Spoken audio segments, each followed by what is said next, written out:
Hi friends, welcome to தன சமையலறை. இன்றைக்கி நம்ம சேனலில் நல்ல டேஸ்டியான ஸ்கூல் விட்டு வர நம்ம பசங்களுக்கு இந்த மாதிரி ஒரு சூப்பர் சாஃப்டாக அருமையான ஒரு போண்டா செய்து கொடுக்கலாங்க. ரொம்பவே விரும்பி சாப்பிடுவாங்க. ரொம்பவே ஹெல்த்தியும் கொடுங்க. நல்ல சூப்பராக நல்ல கேக்கோட டேஸ்ட்டில் அட்டகாசமாக இருக்கும். இந்த மாதிரி சூப்பர் சாஃப்டான போண்டா எப்படி செய்யுதுன்னு வாங்க பார்த்துடலாம்.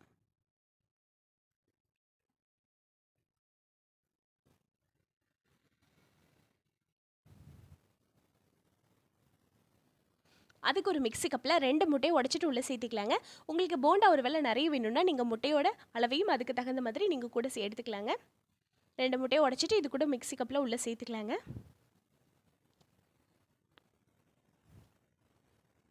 அடுத்ததாக ஒரு 2 ஸ்பூன் அளவுக்கு வெள்ளை சக்கரை உள்ளே சேர்த்துக்கலாங்க. கூடவே நல்லா வாசனைக்காக 2 ஏலக்காய் உள்ளே சேர்த்துக்கலாங்க.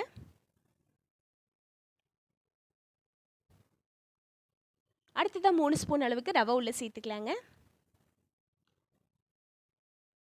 கூடவே சின்ன கப்பில் ஒரு 3/4 கப் அளவுக்கு கோதுமை மாவு உள்ளே சேர்த்துக்கலாங்க. குழந்தைங்க சாப்பிட்றனால மைதா மாவெல்லாம் வேண்டாங்க. இந்த மாதிரி ஹெல்த்தியாக கோதுமை மாவே நம்ம யூஸ் பண்ணி சேர்த்துக்கலாங்க. டேஸ்ட் ரொம்ப நல்லாயிருக்கும். அடுத்ததாக ஒரு சின்ன டம்ளரில் 1/2 டம்ளர் அளவுக்கு மட்டும் பால் உள்ளே சேர்த்துக்கலாங்க. நல்லா காய்ச்சாத பால் தாங்க சேர்த்துருக்கேன். அதையும் உள்ள சேர்த்துக்கலாம். சேர்த்துட்டு நல்லா இது எல்லாத்தையும் நைஸாக அரைச்சி எடுத்துகிட்டு வந்துக்கலாங்க. மாவோட பதம் ரொம்ப தண்ணியாகவும் போயிடக்கூடாது, அதே சமயத்தில் ரொம்ப கட்டியாகவும் இருந்துடக்கூடாது. இட்லி மாவு பதத்துக்கு இருக்கணுங்க. இது எல்லாத்தையும் ஒரு பாத்திரத்துக்கு மாற்றிக்கலாம். மாற்றிட்டு ஒரு சின்ன அளவுக்கு ஒரு சின்ன சிட்டிகை அளவுக்கு மட்டும் பேக்கிங் சோடா உள்ளே சேர்த்துக்கலாங்க. விருப்பப்பட்டால் சேர்த்துக்கோங்க, இல்லைன்னா இது ஸ்கிப் பண்ணிக்கலாங்க. கூடவே நார்மல் சால்ட்டும் உள்ளே சேர்த்துக்கலாங்க. சேர்த்துட்டு இது எல்லாத்தையும் நல்லா கலந்து விட்டுக்கலாங்க.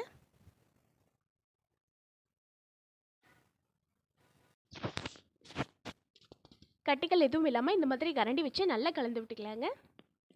இது ஊரெல்லாம் வைக்கணும்னு தேவையில்லைங்க. உடனே நம்ம ப்ரிப்பேர் பண்ணிக்கலாங்க. அடுத்தது நம்மளோட எண்ணெயை சூடுபடுத்திக்கலாங்க. எண்ணெய் நல்லாவே கொதித்து நல்லா சூடாகி வரட்டுங்க. அப்போ தாங்க சூப்பராக இருக்கும். நல்லா போண்டா உள்ளே போட்டோன்னே நல்லா நம்மளுக்கு சூப்பராக கிடைக்கும்.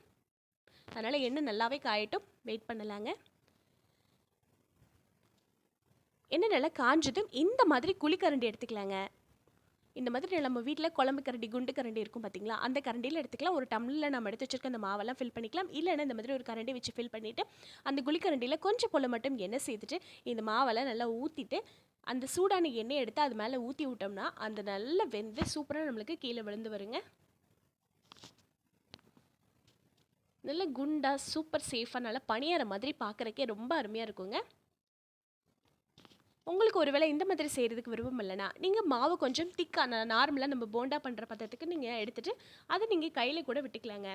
இந்த மாதிரி செய்திங்கன்னா ஷேஃப் ரொம்ப நல்லாயிருக்கும். குழந்தைங்களும் இது ரொம்ப விரும்பி சாப்பிடுவாங்க.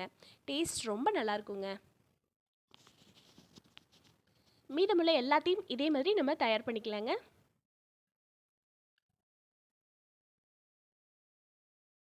நல்லா சூடான எண்ணெயில் நம்ம ஊற்றும் போது நல்லா ஆட்டோமேட்டிக்காக அதுவே உப்பி நல்லா கீழே விழுந்துருங்க.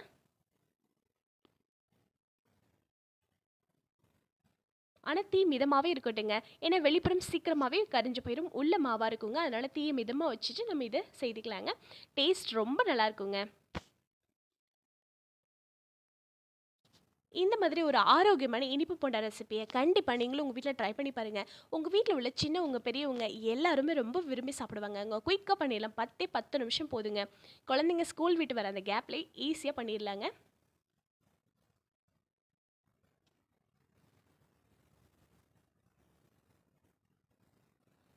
அவ்வளோதாங்க. மீதமுள்ள எல்லாத்தையும் இந்த மாதிரி ஃப்ரை பண்ணி எடுத்துக்கலாங்க.